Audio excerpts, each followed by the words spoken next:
حبايبي، ازيكم؟ عاملين ايه؟ يا رب تكونوا بخير. بداية فيديو جديد النهاردة معاكم. انا قلت اطلع اشارككم باكلة بسيطة كده، بحب انا اعملها على طول. انا كنت سلقة لحمة.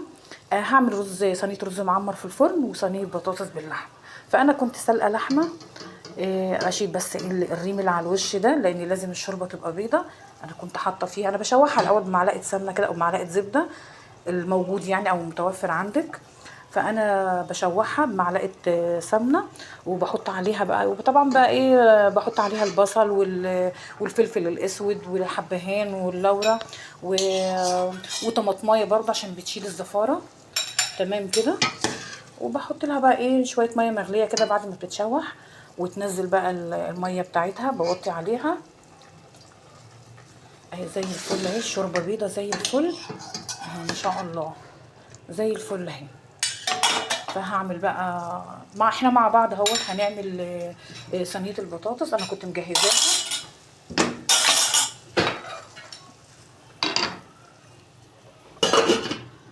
انا غطي بس على اللحمه، وانا كنت مقطعه البطاطس هنا وبشرلها بصلايه.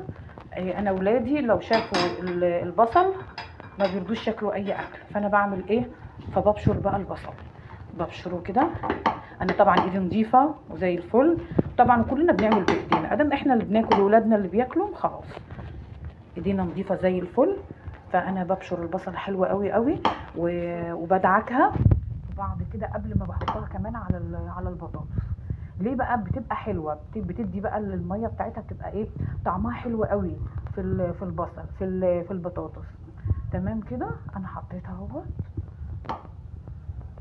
بسويها بقى كده، بسوي البطاطس. تمام.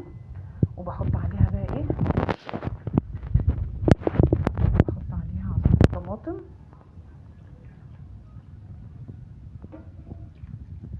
بحط عليها عصير الطماطم.